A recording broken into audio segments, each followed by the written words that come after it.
So, up next, we got a little bit of an advertisement. We know now that we're going to have a John Cena U.S. Open Challenge tonight, so that's cool. We got more Kane in Hawaii pictures, this time including a picture of him posing on a surfboard.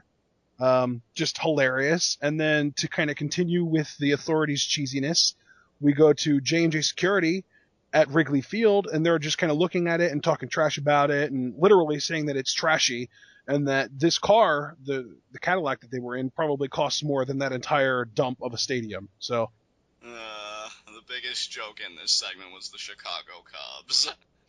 But wow, John goes full heel. John's heel turn has finally been realized. Oh, come on. You know it's not me being heel, it's just being truthful when, for the PS3, I forget what game it was. I think it was MLB 2000, the show or something, where they said you could, like, do whatever you want. You could live any dream you had, and it was the Cubs winning the World Series. So you could only make it happen in a video game, pretty much Sony was saying. So I'm not the heel here. Reality is. I really hope we don't have any people from Chicago that listen to our podcast. Oh, let them come at me. Did. No, because if we did, we don't anymore.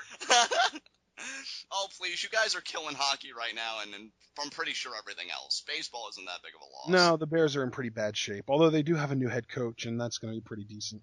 We'll see. Yeah, I mean, you can't be any worse than the Cubs. I apologize, guys. I have no faith in John Fox because he was a Panthers coach, and I'm a Falcons fan, so he can screw off. Yeah, screw everyone in our division, especially the Saints.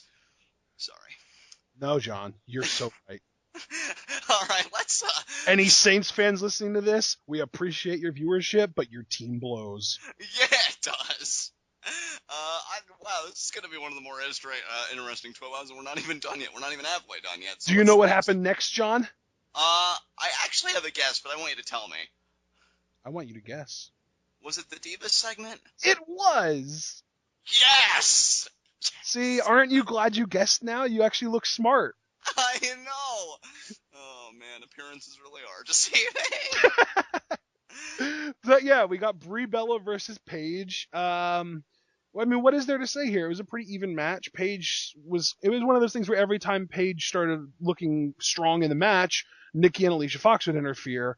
Brie would pull ahead for a bit, then Paige would start to pull ahead again, and then we get another interference, and next thing you know, one of the interference led to Brie hitting her sit-out facebuster for the win. And then after the match was over, Alicia Fox scissors kicked Paige, and then Nikki rack attacked Paige, and that's it. And that's just it. That's the segment. And then we cut to commentary. Well, that is it, and I have nothing to add to that. I do have a question, at the risk of sounding incredibly stupid, because I know there's been a lot of discussion about this, but I want to ask you anyway. Because I know that we've been really making a big hubbub about, the NXT women coming up. It's got to happen eventually. We thought it was going to happen tonight based on some information, but it turned out later that information was incorrect, obviously. Well, it wasn't incorrect. The person was just misled. Right. We do see at one point Naomi and Tamina watching from backstage. Ugh. And commentary made the point to say that these two women have said that they're going to be neutral. I mean, mainly Naomi here saying she's going to be neutral. She's not picking a side. Do you think, are we still gun-ho about the NXT women arriving to help Paige, or do you think we're going to delay it? I would put money on Charlotte debuting either by or at Battleground. See, and I'm going to say... And honestly, here's my thing. I don't think it's just going to be Charlotte. I think it's going to be Charlotte and, now I'm going to put a qualifier here, either Sasha or Becky. I know that this is going to come off as wishful thinking, but I do think it's going to be Sasha, but that's just because I think Sasha and Becky are going to main event the next NXT Live special, and Becky's going to win the title from her, and that'll free Sasha up to be on the main roster. But another possibility would be Becky gets called up, they have their match, Sasha retains, and then she moves on to, sadly, Dana Brooke. Now, I'm going to stick with you, so we're on the same team here, because I'm still got all my chips in on NXT women debuting. However, let me put my own qualifier and say I would not be shocked, even though I'm still going in that direction, I would not be shocked to see those debuts delayed, and we get a 6-woman tag at Battleground, Naomi, Tamina, and Paige, versus, the Bella Army, Brie, Nikki, and now Alicia Fox. Well, here's my thing, John. Next week is the go-home show, so something has to happen next week if we're going to get any kind of Divas match at Battleground at all. Completely agree. So next week I think is going to really illuminate a lot about this situation. I just wanted to put that out there because I found it funny that they gave any kind of attention to Naomi and Tamina watching backstage. Yeah, that was disconcerting to say the least. So yeah, I just wanted to bring that up for the sake of conversation. But other than that, I completely agree with everything you're saying. So we can move on if you want. Okay, man. Honestly, I'm gonna go ahead and say it. I think it sucks that we were able to cover every angle of a Divas match that quickly. I know. I want so much more. I really do. But hopefully, in a couple weeks, when Charlotte and Sasha are on the main roster, we'll be able to say a little bit more about it. Yeah, completely agree. Here's to hope. All right. Yeah. This, by the way, ladies and gentlemen, this was actually the second time over the course of. I think didn't we do it last week too? Oh, what you mean, like trying to record and then discarding the recording? Yeah. Was that last week that we did that? Yeah, we did that last week too. All right. So yeah, this was the second time in as many episodes of Raw that we have recorded our live reactions to a Divas segment only to discard them because we were expecting something big to happen and then nothing did. We had dreams. Yeah, we did. Yeah. Speaking of dreams and what happens when they get shattered, our next segment was Roman Reigns versus Sheamus. Yeah. You know what, dude? Here's my thing. Early on, this just kind of felt like a slugfest. It was physical. That being said, there wasn't really much of a reason to care since neither one of these guys have anything to do with each other at the moment.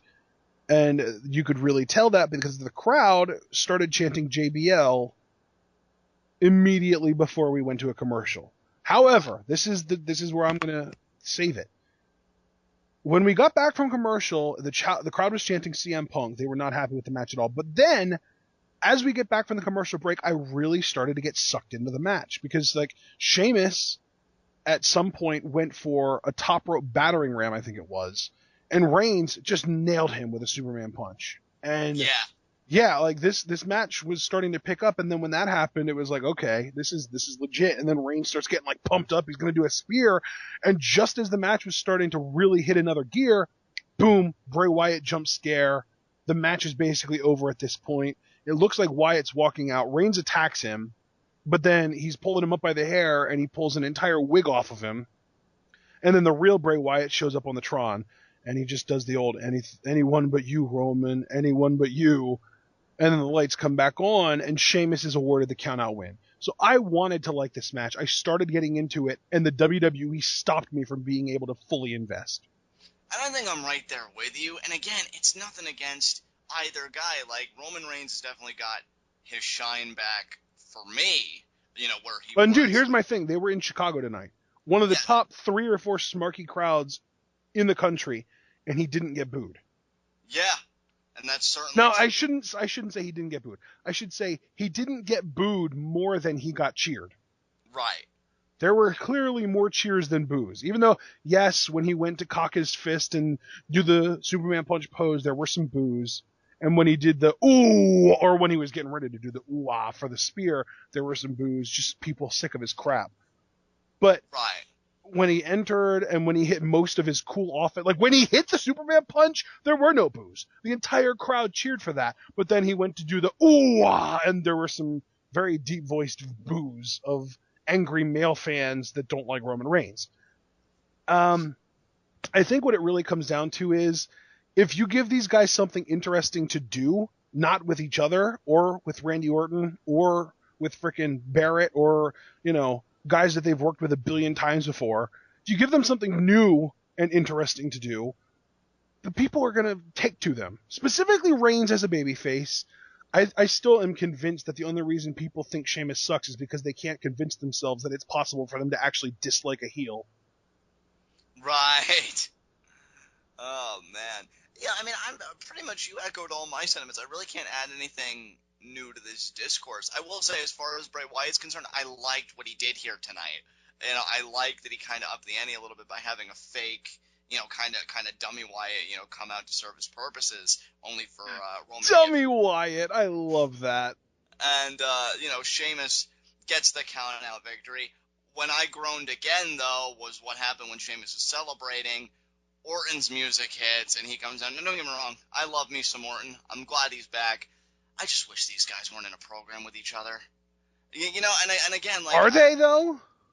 well, I mean, yeah, you'd have Just because of the beatdown. I mean, like that felt kind of conclusive, didn't it? Like, okay, Orton came out on top. Now Sheamus can move on. You really think Sheamus is gonna let that go, though? Shut up, man! I'm dreaming.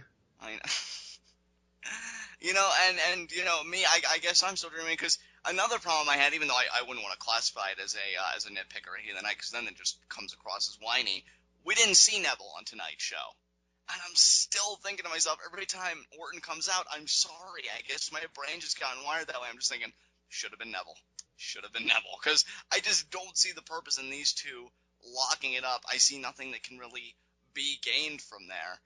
And maybe it's also me taking out my bitterness that we still haven't gotten Orton Lesnar and probably never will in the 3 years Lesnar's on contract. You shut your whore mouth. It's happening. This guy. But yeah, it'll be a decent match at Battleground, but I'm really looking more towards the future, mainly when Sheamus is going to cash in and begin his WWE World Heavyweight Championship reign, and is Orton going to re-enter that picture? Honestly, dude, don't expect Sheamus to cash in until next year, because TMNT doesn't get released until summer of next year. Well, so I don't expect Sheamus to cash in until around or even after WrestleMania season. Well, hey, however long it takes. And I mean, you know what? It makes sense. Given everything that's going on in the world title pitch right now, plus the presence of Brock Lesnar, which makes it difficult for a lot of other people in the upper card or mid-upper card. Yeah. It makes sense for Sheamus, even outside the movie, to kind of, wait out his time.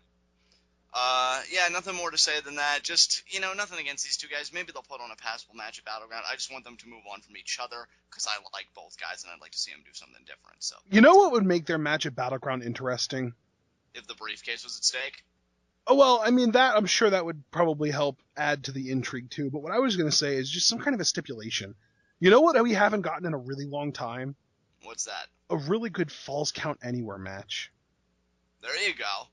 And it would make sense given that these guys, have been, at least a few weeks ago, they were fighting on the outside using weapons and stuff. If you give them an environment like that where they can do anything. Well, and this week, too. I mean, it wasn't using weapons, but their match, their fight, I guess you could say, was mostly outside of the ring tonight. And then as soon as they got into the ring, Orton hits an RKO and then taunts. Right.